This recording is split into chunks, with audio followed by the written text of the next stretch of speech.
with a look at the international papers. Hi, Dipti. Hi, Hector.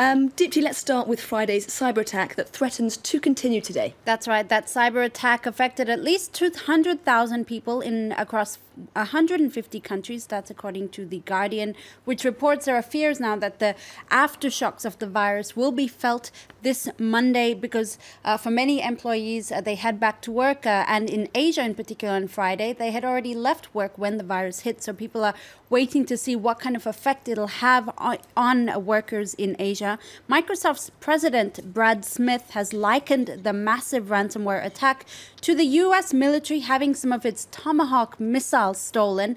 Now, one of the biggest victims, of course, was the UK's NHS, its health service. And The Guardian says the malware served as a warning that, I quote, nothing and nowhere is really secure. The paper, in quite a vitriolic editorial, says the attack is part of a growing pattern of international lawlessness that shows just how optimistic the libertarian dreams of the early internet culture were. What has emerged instead is a kind of feudal system where everyone is dependent on Microsoft, Google, and, I quote, other great baronies to protect them. In exchange, they own our virtual lives. Now, that's been really highlighted in this cartoon from the China Daily, which sums it up quite well. You see a tiny clown of a virus that's bringing literally the entire world to its knees and putting us at the mercy of these anonymous hackers. And the New York Times is looking at how you can catch these virtual criminals, and it's no mean feat. No, because the Times says investigators traditionally deal with bank robbers who wear masks and kidnappers who demand ransoms. Here we're dealing with criminals whose sort of mode of operation or method of operation is kind of still unknown. Yet investigators are still investigating cyber criminals in a similar way, as the New York Times says.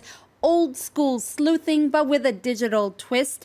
They're using traditional methods like securing the crime scene, collecting forensic evidence, and tracing clues. This requires an international level cooperation, and ultimately, the Times says their success is tied to finding the smallest mistake that could give us a clue into who did this and from where.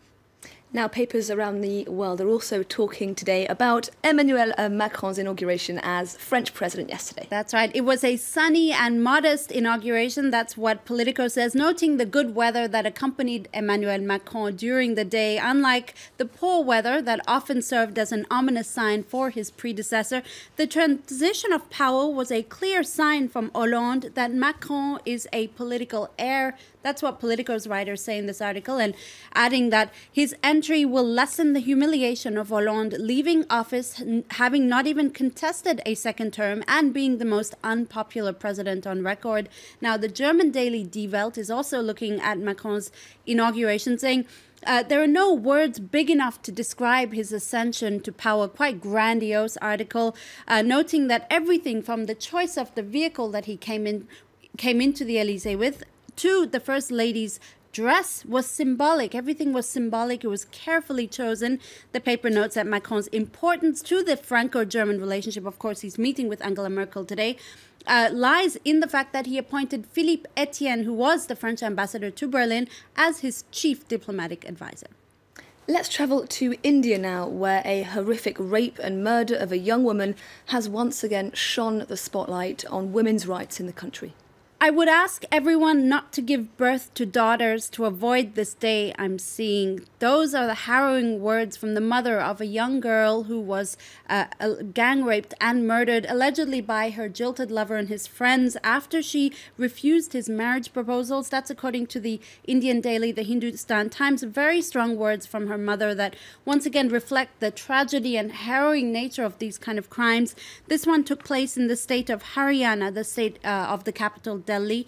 The girl's mother is now demanding the death penalty for those responsible, and it comes right on the heels of the men involved in a 2012 bus gang rape and murder who were sentenced to death by hanging.